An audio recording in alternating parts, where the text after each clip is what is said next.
All right. Hello students. Assalamu alaikum. This is Engineer Umair, your aptitude teacher, and welcome to my second lecture regarding aptitude test preparation, जिसमें हम solve कर रहे थे NAD पास papers. तो 10 numericals मैंने solve कर दिए थे। अब आगे बढ़ते हैं, कुछ न्यूमेरिकल्स को समझते हैं जो रिमेनिंग रह गए। ठीक है, तो 11 न्यूमेरिकल से हम स्टार्ट करते हैं, 11 MCQ से स्टार्ट करते हैं। Physical quantity tends to rotate a body is, बहुत ईजी है, 4 ऑप्शन दिए हुए हैं। फोर्स, वो फिजिकल क्वांटिटी जो बॉडी को रोटेट करे, और मोमेंटम, एनर्जी और टॉर्क। तो हम सबको पता है इसका आंसर, लेकिन फिर भी हम डिफाइन कर देते हैं। फोर्स क्या है? Force basically it is an agent that tends to stop और रिड्यूस द मोशन और प्रोड्यूस द मोशन। ठीक है ना, या तो वो मोशन को रिड्यूस करे, स्टॉप करे, जैसे कि ब्रेकिंग, डिसलेरेशन, ठीक है, और या फिर प्रोड्यूस करे, एक्सेलरेशन प्रोड्यूस करे किसी मोशन में। ठीक है, तो ये होते हैं हमारे पास फोर्स। मोमेंटम क्या है? Momentum is basically the quantity of motion possessed by a body, बहुत इजी, तो ये भी नहीं हुआ। Energy, energy is defined as the capability और एबिलिटी टू डू वर्क, ये भी नहीं है। सो लास्ट ऑप्शन रहता है torque. Torque is the physical quantity that tends to rotate a body, और in other words we can say the turning effect of force produce in a body is known as torque. So जो body को घुमाए, body को rotate दे force की वजह से, उसको हम कहते हैं टॉर्क। उस इफेक्ट को अगर कैलकुलेट करना है तो उसको कहते हैं हम टॉर्क। तो इसका आंसर क्या हो गया? टॉर्क। आगे बढ़ते हैं। when an image of an object is formed in front of the retina of an eye, तो ये बेसिकली इसमें बहुत बच्चों को कंफ्यूजन होती हैं, तो ये इसको समझ लो। द एबनॉर्मलिटी ऑफ आई, तो बेटा आपको पता है 4 एबनॉर्मेलिटी हमने पढ़ी है, मायोपिया, हाइपरमेट्रोपिया, प्रेसबायोपिया और एस्टिग्मेटिज्म, जिसमें जो काफी एजेड लोगों में होता है। सो इसने ऑप्शंस दिए हुए हैं, फार साइटेडनेस, शॉर्ट साइटेडनेस। अच्छा, फार का मैं बता दूं, फार साइटेडनेस और लॉन्ग साइटेडनेस और इवन हाइपरमेट्रोपिया, तीनों का मतलब सेम है। ठीक है ना, कि दूर की नजर जिसकी अच्छी हो। फार साइटेडनेस यानी कि दूर की नजर हो, करीब की नजर ना हो, तो इसको कहते हैं फार साइटेडनेस। शॉर्ट साइटेडनेस, करीब की नजर अच्छी है, दूर की नजर कमजोर है। सो ये हो गया शॉर्ट साइटेडनेस यानी कि मायोपिया। अच्छा, सिमिलरली डी प्रेसबायोपिया, ये सब हमने पढ़ा हुआ है। खैर, सो हाइपरमेट्रोपिया क्या है? Basically the image is focus behind the retina rather than upon it. देखिए, रेटिना पे अगर फॉर्म होता है इमेज तो सबसे बेस्ट कंडीशन। अगर रेटिना के बिहाइंड चले जाए तो बेसिकली रेटिना के बिहाइंड जाता नहीं है, एंगल सेम होता है बिल्कुल, आपके आई बॉल में फर्क आ जाता है, जिसकी वजह से वो रेटिना के बैक पे इमेज बन रहा होता है। ठीक है ना, इसको भी मैं समझाता हूं किस तरीके से। Now myopia, the image is focus in front of retina, तो आपको आंसर पता लग गया कि आंसर क्या था, इन फ्रंट ऑफ रेटिना। ठीक है ना, तो हमारे पास मायोपिया आंसर है। अच्छा, मायोपिया को मैंने बोला था कि शॉर्ट साइटेडनेस या नियर साइटेडनेस भी कहते हैं।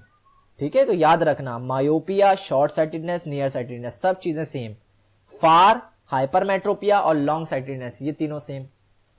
ठीक है, सो प्रेसबायोपिया देख लेते हैं। Image is form on retina, is flix और स्वे आउट, यानी कि वो बार बार जर्क लेता है।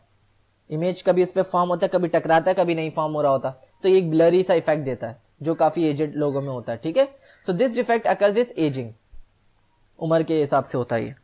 सो देखो, ये है हमारे पास मायोपिया और hyper myopia. So basically eye ball जब थोड़ा सा लॉन्ग हो जाता है, ओवल शेप में हो जाता है, तो ये क्या कर देता है कि इसको इमेज यहां बनना होता है, ये थोड़ा सा फ्रंट पे बन जाता है, तो ये मायोपिया डिजीज हो जाता है, इनके शॉर्ट साइटेडनेस। तो इसके लिए हम लेंस लगाते हैं ताकि इसकी फोकल लेंथ को चेंज करें और इधर इमेज बनना शुरू हो जाए। ठीक है, ये भी अपनी डायरेक्शन पे हो रहा है, लेकिन सिंस आई बॉल ऐसा हो गया तो इसकी वजह से पीछे बन रहा है रेटिना के। ठीक है, तो दोनों कंडीशन है। तो हमारा आंसर क्या हुआ? शॉर्ट साइटेडनेस या मायोपिया, जब फ्रंट पे बने। चलिए आगे बढ़ते हैं। The frequency of the oscillating simple pendulum is, क्या होता है फ्रीक्वेंसी? ठीक है, तो आपके पास ये ऑप्शंस दिए हुए हैं, डी। अब इसमें अच्छा बच्चा कंफ्यूज ही रहता है सारी जिंदगी। तो देख लो बेटा, अगर पेंडुलम का केस होता है, 2 तरह के सिंपल हार्मोनिक मोशंस होते हैं ना, जिसकी फ्रीक्वेंसी हमने ड्राइव की थी, एक सिंपल पेंडुलम की और एक मास स्प्रिंग सिस्टम की। तो दोनों का मैं बता दूं ताकि कुछ भी आ जाए तो आप सॉल्व कर सको आसानी से। नाउ ये आपके पास सिंपल पेंडुलम का केस है, तो इसका टाइम पीरियड याद कर लो, सिर्फ एक का टाइम पीरियड याद कर लो, आपको सब याद हो जाएगा। क्या है? t equals to 2 pi under root L upon G. ठीक है, अब देखो L क्या है? एक वेरिएबल क्वांटिटी है, जबकि G क्या है? कांस्टेंट है, ऑल्दो लेंथ भी समटाइम्स सेम रहती है। तो बस याद रखना कि जी कांस्टेंट है, तो जी की जगह पे मास स्प्रिंग सिस्टम में के आ जाएगा। कैसे आ जाएगा अभी देखते हैं। अच्छा, आपको पता है टाइम पीरियड का रेसिप्रोकल होता है फ्रीक्वेंसी, और फ्रीक्वेंसी का रेसिप्रोकल होता है टाइम पीरियड। तो अगर इस पूरी इक्वेशन को हम पलट दें, रेसिप्रोकल कर दें, तो ये कुछ ऐसी बन जाएगी। ठीक है, तो आपने बस टाइम पीरियड याद रखा। ठीक है, अगर टाइम पीरियड को याद रखा आपने तो आपके पास ये बन जाएगा। तो आपको आंसर पता लग गया कि फ्रीक्वेंसी किसके बराबर हो जाएगी, 1/, देखो इसमें से कौन सा ऐसा ऑप्शन है, ये हमारे पास ऐसा ऑप्शन है 1/2 पाई √G/L। नाउ अगर मास स्प्रिंग सिस्टम होता तो आपके पास दो चीजें होती, मास और के, हुक्स कांस्टेंट जो होता है। तो बेटा कांस्टेंट की जगह पे हम के लिखते और यहां पे एम लिख देते, तो बाद में ये हो जाता k/m। तो देख लेते हैं मास स्प्रिंग सिस्टम में अगर आ जाता तो T = 2 पाई √m/k, यानी कि L की जगह पे आपने m पुट किया और K की जगह पे जो G कांस्टेंट है तो K भी कांस्टेंट, तो कांस्टेंट की जगह पे K हो गया, इसका रेसिप्रोकल ले लो तो ये बन जाएगा k/m। सो बेसिकली एक टाइम पीरियड को याद कर लो, टाइम पीरियड = 2 पाई √L/G, तो आपको सारे याद हो जाएंगे। ठीक है, तो इन दिस वे आपका आंसर क्या हो गया, 1/2 पाई √G/L। तो बेसिकली ये फ्रीक्वेंसी है। समटाइम्स आप टाइम पीरियड का याद होता है तो आप टाइम पीरियड का देख ले तो ये इसका करेक्ट करके आ जाओगे, लेकिन आप सवाल को नहीं पढ़ते, यहाँ पे उसने फ्रीक्वेंसी मांगी थी। चलिए आगे बढ़ते हैं। If 2 kg mass of a substance is moving with initial velocity 1 meter per second for 1 second, ये यूजलेस थी इंफॉर्मेशन 1 सेकेंड की, then kinetic energy will be, अगर 2 kg का मास है, इसकी वेलोसिटी 1 मीटर पर सेकंड है, तो इसके बताओ काइनेटिक एनर्जी कितनी हो जाएगी।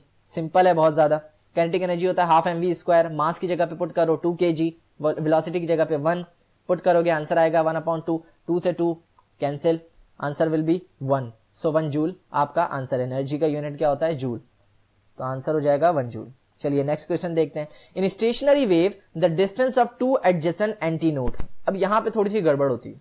ठीक है, किस तरीके से सवाल कर सकता है, मैं सारी कंडीशंस दूंगा।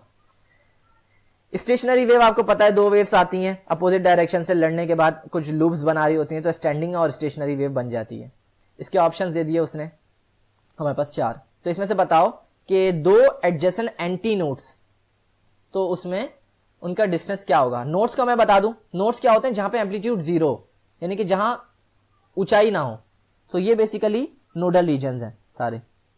ये हो गया, ये हो गया, ये नोडल रीजन है, जबकि जो सबसे पीक वाले रीजन हैं ये होते हैं एंटी नोड्स।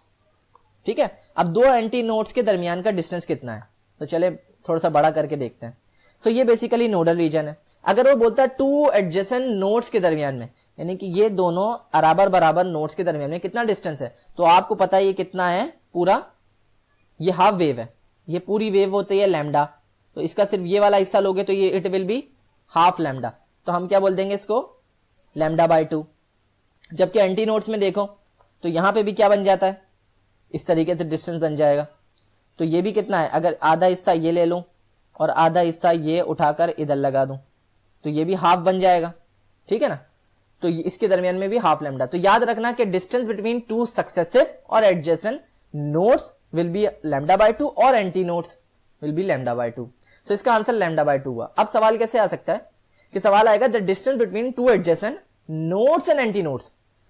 अब देखो यहां पे होगा नोड, ठीक है ना, यहां पे नोड होगा, तो वो कह रहा है एक नोड और एंटी नोड के दरमियान का डिस्टेंस बताओ।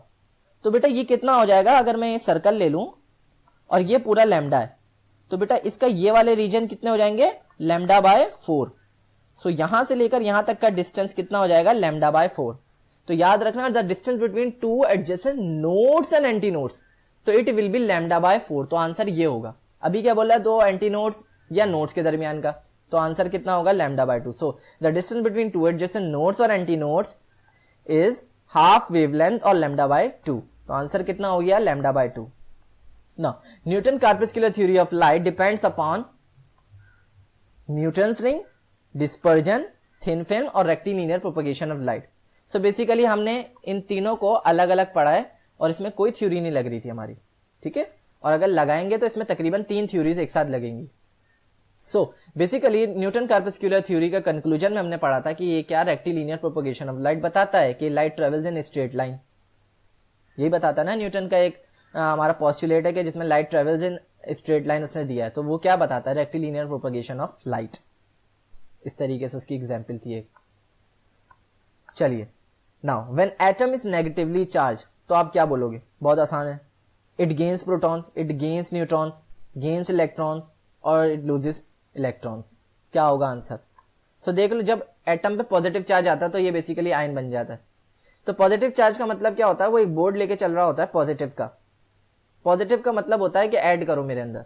इट मीन्स कि उसने कुछ इलेक्ट्रॉन्स लूज कर दिए हैं जिससे वो अनस्टेबल हो गया और अब उसको कुछ इलेक्ट्रॉन्स चाहिए, ऐड करो। अगर +1 लिखा तो एक इलेक्ट्रॉन ऐड करो जिससे मैं स्टेबल हो जाऊं। जबकि अगर फ्लोरीन का मान लो अगर -2 लिखा है तो इट मीन्स कि वो बोर्ड लगा के चल रहा है कि -2, इट मीन्स कि मुझसे 2 ले लो। इट मीन्स कि उसने 2 ऐड किए होंगे तभी तो उस पर एक्स्ट्रा हो गए और वो 2 देना चाह रहा है। सो इसने क्या करा? इसने बेसिकली गेन किए हैं 2 और ये क्या कह रहा है कि मुझे ऐड करो, यानी कि मैंने एक लूज कर दिया और मुझे 2 उसकी जगह पर। So it needs to add 1 electron और इट लूज एन इलेक्ट्रॉन। इसने एक इलेक्ट्रॉन लूज कर दिया, जबकि इधर इट हैज टू रिमूव और लूज 2 इलेक्ट्रॉन्स और it gain 2 electrons. So basically जब नेगेटिव चार्ज आता है तो इसका मतलब क्या होता है? इसने इलेक्ट्रॉन्स को गेन किया है। तो आंसर क्या हो जाएगा हमारे पास? सी ऑप्शन हो जाएगा, गेन्स इलेक्ट्रॉन।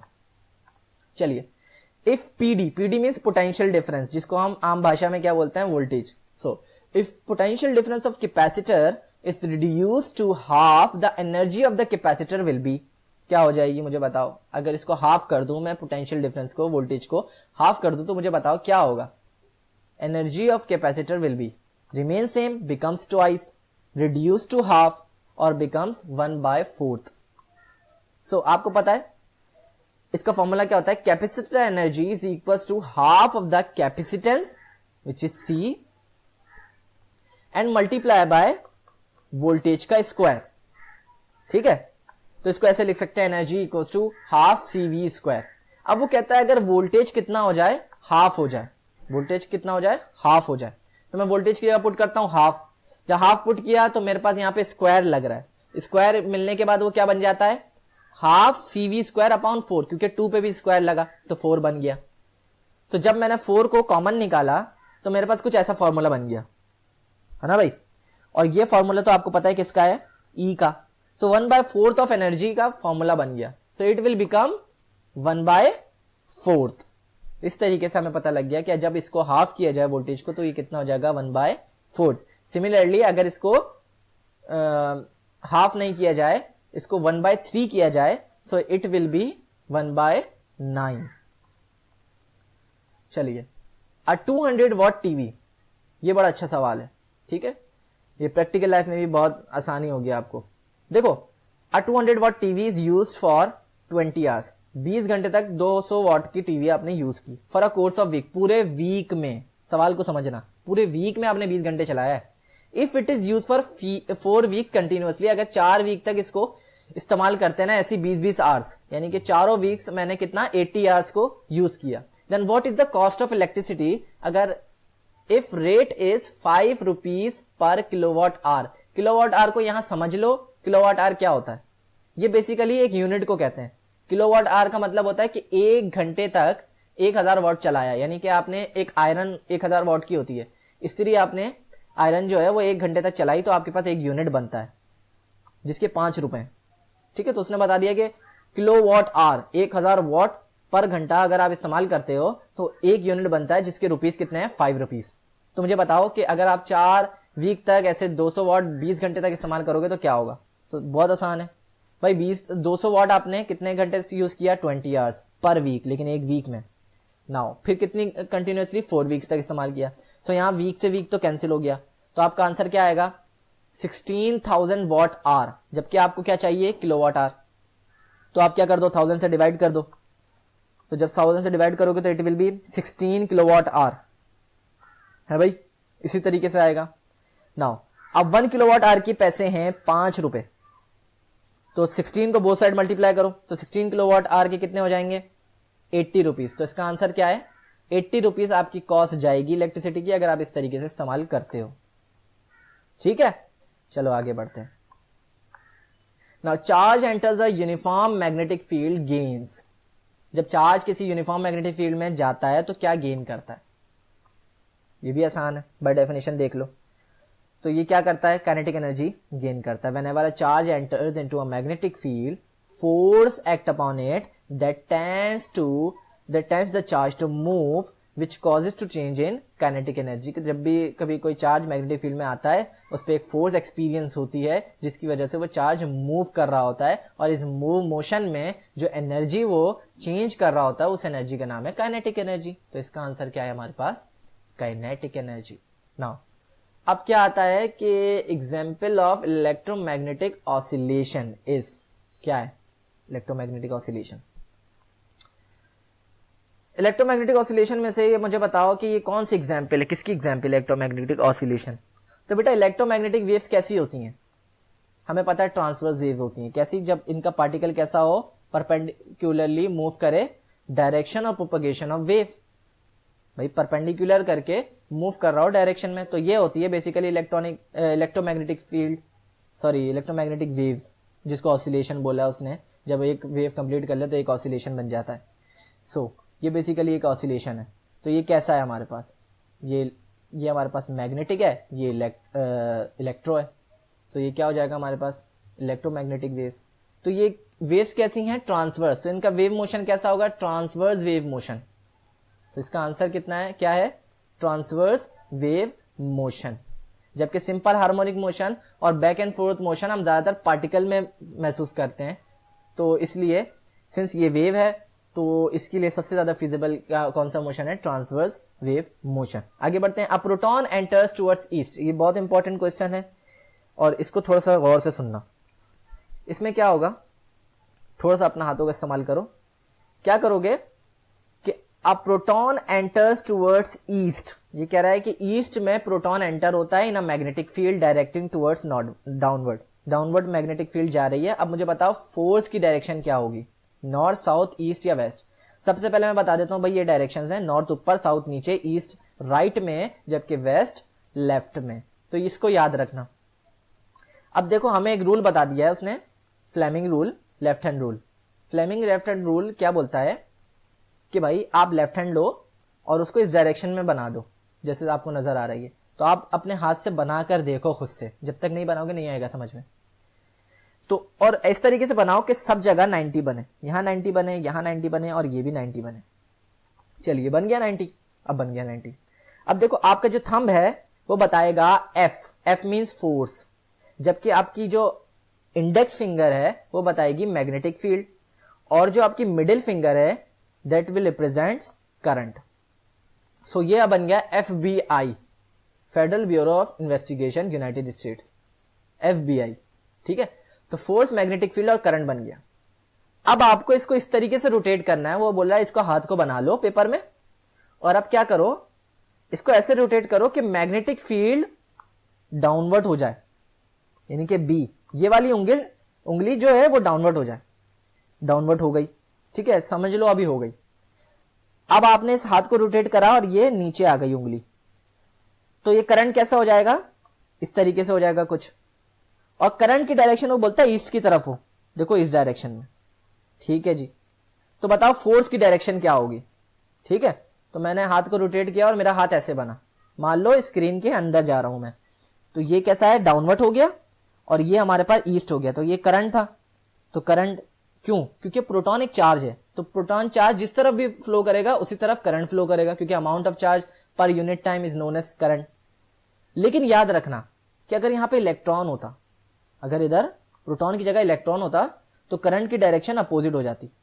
अगर इलेक्ट्रॉन ईस्ट की तरफ तो करंट वेस्ट की तरफ, यहां पे अपोजिट होता है, याद रखना। लेकिन प्रोटॉन के लिए बहुत आसानी कर दी उसने पेपर में, क्या कि भाई प्रोटॉन की जो डायरेक्शन वही करंट की डायरेक्शन। तो अब आपने इस तरीके से कोई डायरेक्शन बना दी, तो मुझे बताओ ये फोर्स है, थंब क्या करता है? Thumb Poynting the force. तो ये किस तरफ हो गई? नॉर्थ की तरफ। तो इसका आंसर क्या हो जाएगा? नॉर्थ। दोबारा देख लो, FBI, आपने फ्लेमिंग लेफ्ट हैंड रूल लिया, हमेशा लेफ्ट हैंड लेना है, राइट हैंड नहीं, वो मैक्सवेल का था। सो लेफ्ट हैंड रूल लिया, क्या लिया आपने? 90 FBI बनाया, आपको बोल दिया magnetic field directing downward, downward कर दी मैग्नेटिक फील्ड, जबकि करंट को क्या कर दिया आपने? ईस्ट की तरफ किया, तो थंब बताने लग गया नॉर्थ की डायरेक्शन को, फोर्स की डायरेक्शन को।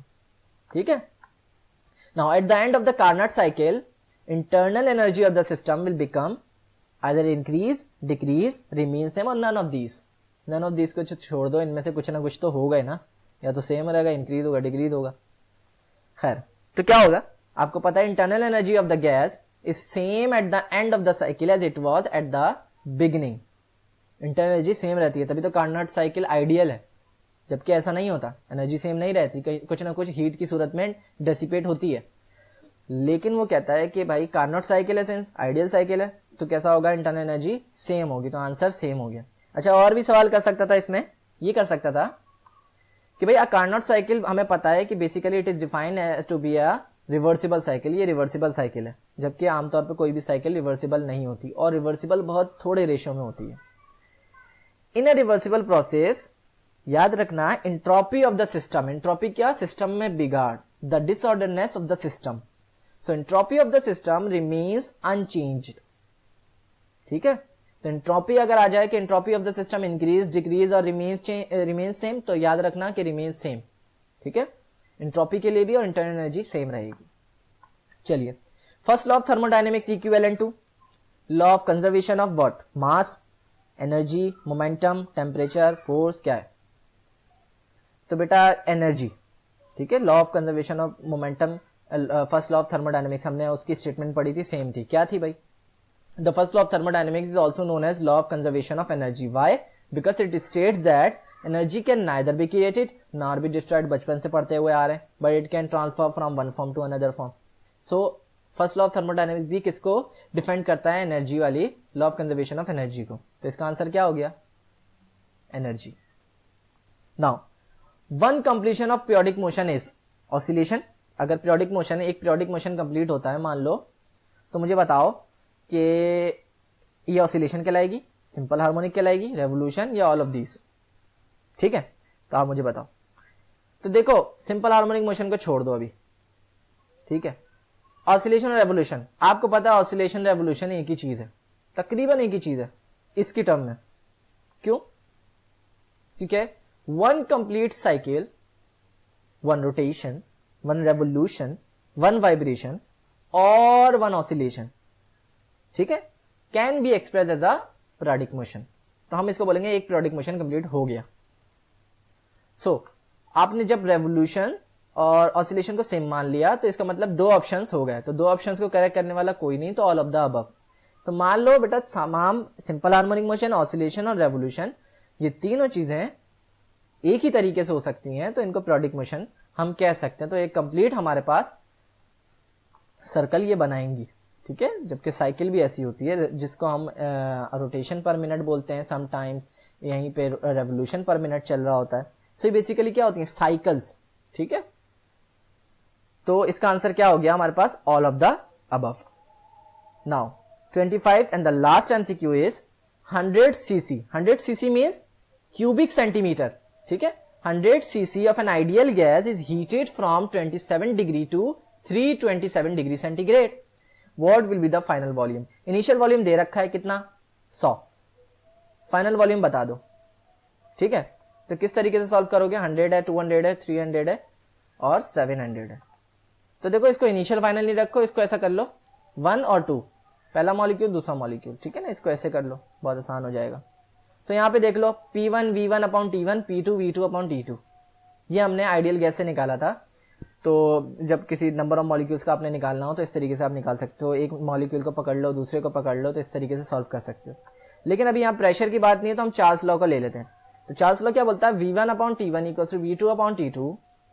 अब यहाँ पे आप पुट कर दो वैल्यूज कैसे पुट करोगे कि भाई आपको V1 की वैल्यू पता है, मान लो V1 की वैल्यू कितनी, 100, T1 की जगह पे आप 27 प्लस 273 करोगे। याद रखना, टेम्परेचर हमेशा केल्विन में, वो भले मीटर क्यूब में हो, सेंटीमीटर क्यूब में हो, डीएम क्यूब में हो, यहाँ पे टेम्परेचर हमेशा किस में लेना है, केल्विन में।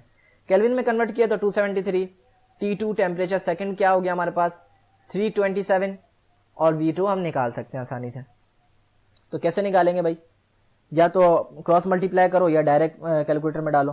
देखो 100 डाला मैंने, नीचे कितना कर दिया, 27 प्लस 273, यहाँ पे मैंने अल्फा यूज करूंगा, अल्फा, और फिर मैं यूज करूंगा अल्फा इक्वल्स टू, नहीं, अल्फा इक्वल्स टू, ठीक है।